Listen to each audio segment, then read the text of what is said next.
Hello everyone, welcome to Python School. Today we are diving into Excel analysis using Python and AI. This Excel file contains sales data.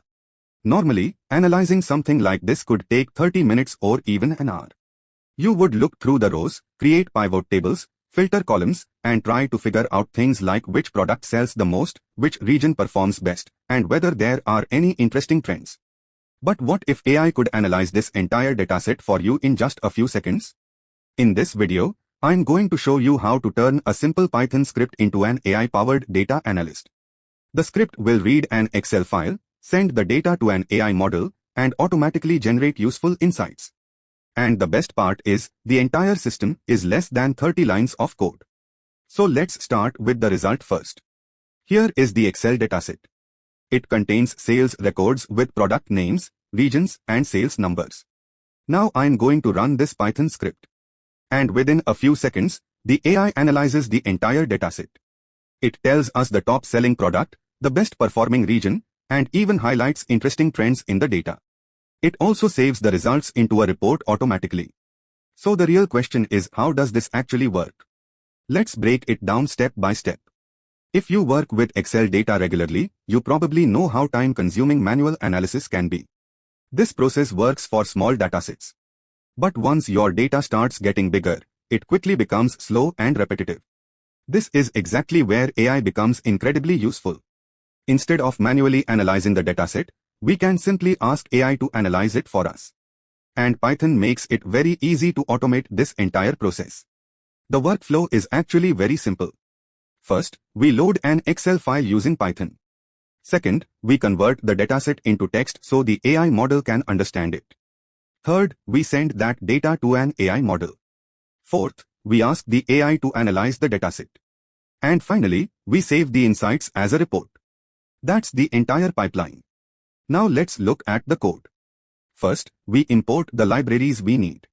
We import Pandas to work with Excel data. We import the Gemini AI library so we can send prompts to the AI model. And we import the time module so we can measure how long the analysis takes.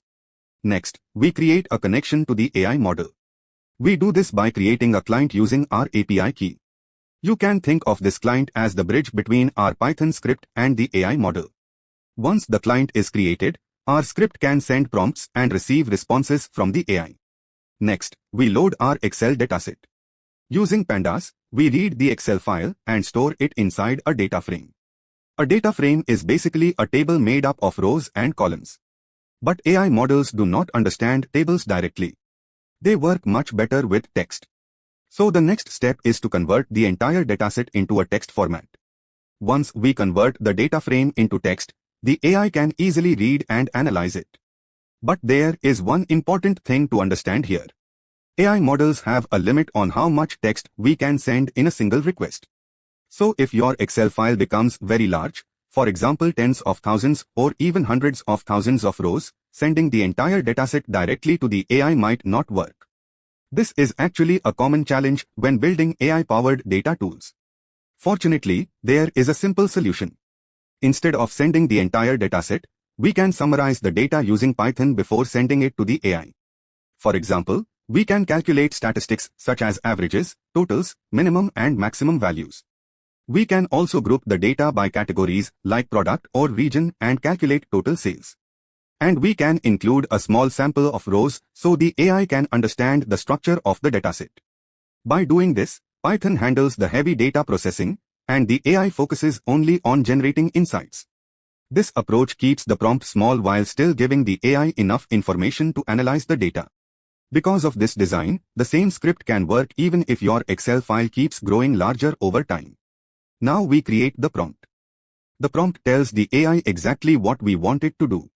For example, we can ask the AI to identify the top selling product, the best performing region, and any trends it notices in the dataset. We include the dataset text inside the prompt. So the AI receives both the data and the instructions for analysis. Next, we send this prompt to the AI model. The model reads the dataset, processes the information, and generates a structured response. Within seconds, the AI returns insights that would normally require manual analysis in Excel. Once we receive the response, we simply print the results in the terminal. Now let's run the script. The program loads the Excel file, sends the dataset to the AI model, and waits for the response. Just a few seconds later, the analysis appears. The AI identifies the top-selling product. It identifies the strongest performing region. And it even highlights patterns within the data. All of this happens automatically. Instead of just printing the results, we can also save them as a report. In this script, we create a Markdown file called salesanalysis.md. Then we write the AI response into that file. Now every time the script runs, it automatically generates a clean report. This simple idea can be expanded into many powerful real-world applications. For example, you could analyze customer purchase data. You could generate automated sales reports for your team. You could analyze marketing campaign performance. Or you could build an AI assistant that analyzes any Excel file you upload. This turns Python into a powerful AI-powered data analysis tool. And there's something even more interesting. Instead of asking just a few questions, you can ask the AI much deeper questions. You could ask it to predict future trends. You could ask it to detect unusual sales patterns.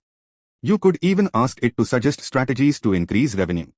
With the right prompts, AI can behave almost like a full data analyst. And that's how you can analyze Excel data using Python and AI in seconds.